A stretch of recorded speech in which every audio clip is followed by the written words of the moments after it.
Thank you for joining us. Nigeria's economy demonstrated resilience in the first quarter of 2024, with its annual gross domestic product (GDP) rate growing by 3.84%. That's according to the National Bureau of Statistics (NBS).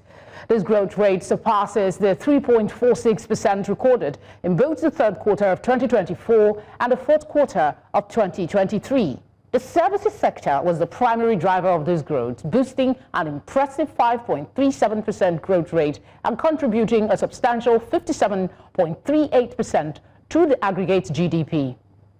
On the other hand, the oil sector experienced a more modest growth rate of 1.48%, a significant decline from the 12.11% recorded in the fourth quarter of 2023. In terms of nominal GDP, Nigeria's total value of goods produced reached 78.37 trillion naira in the fourth quarter of 2024. Marcel Okeke is an economist and consultant in business strategy and sustainability. He joins me now to discuss the latest GDP figures as put out by the National Bureau of Statistics (NBS). Thanks for giving us your time. Do we have Mr. Okeke, please? All right, I'll just shoot the question, hoping that is just a connection issue. Can you break down the 3.84% GDP growth rate in the fourth quarter of 2024, and how does this compare to previous quarters?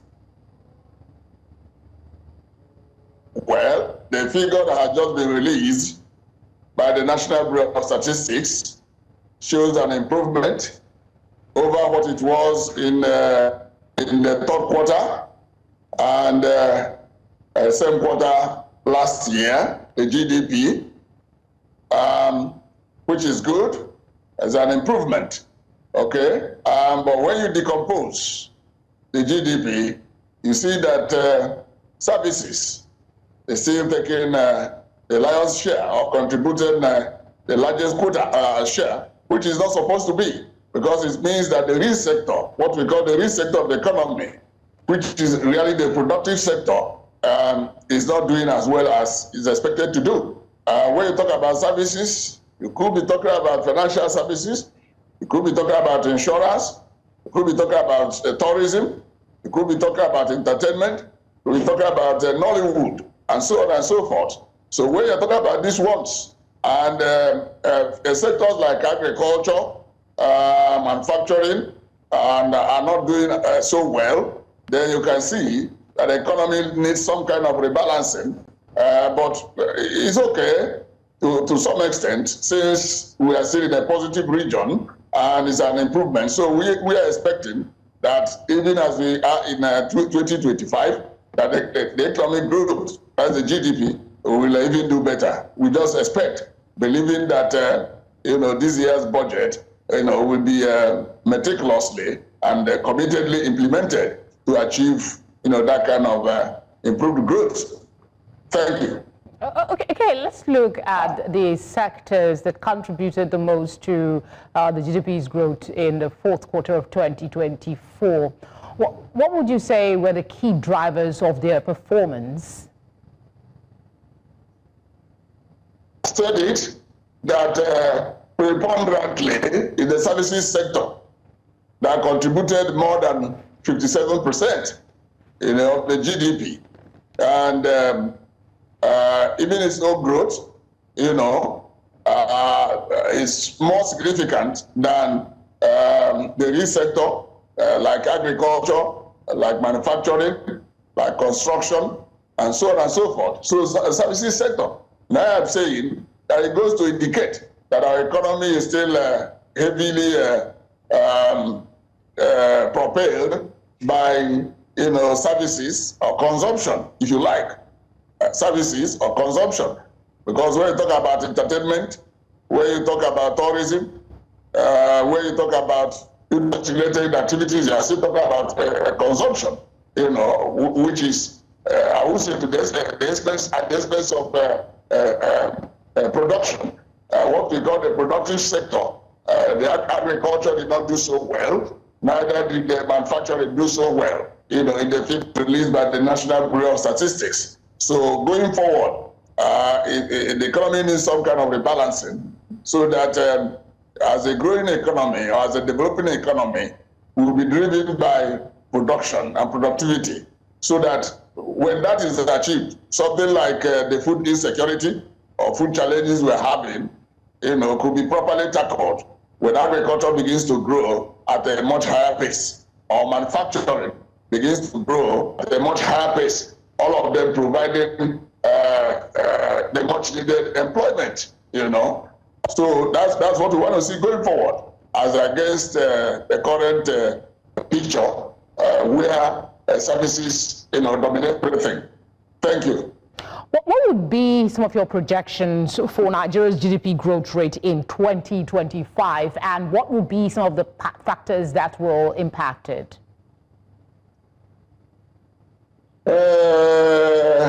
What you're asking me to guess is a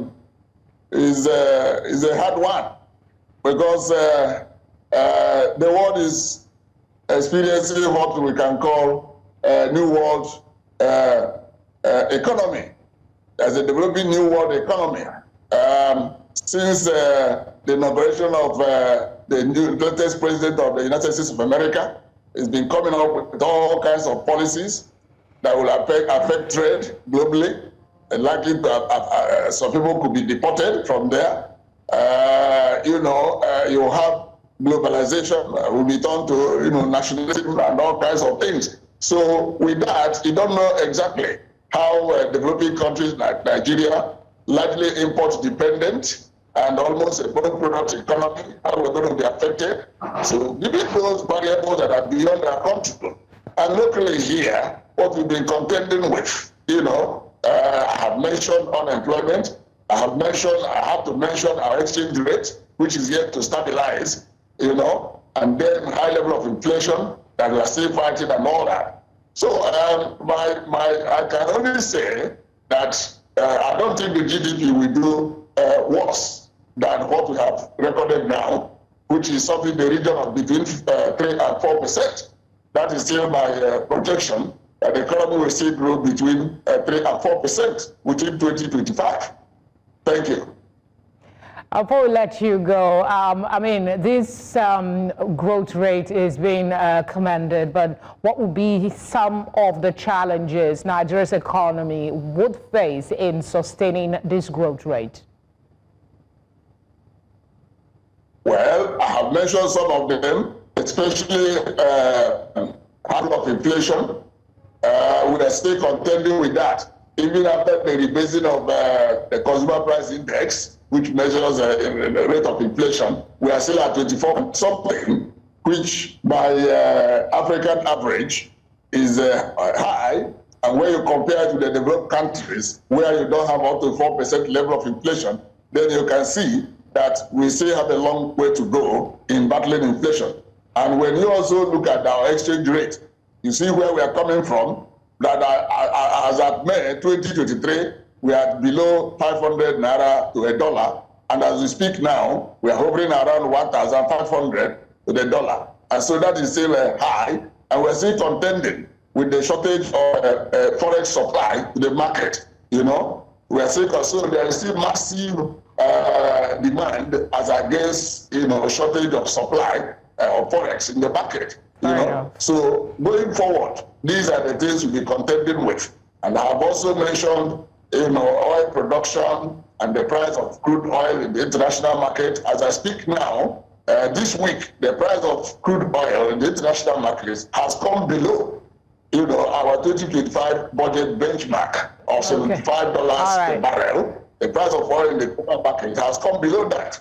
So you can see the kind of challenges we'll be facing going forward. There seems to be a lot of that in the coming days. But hopefully with the same resilience that they're showing, we might just see more growth. Thank you so much for your time.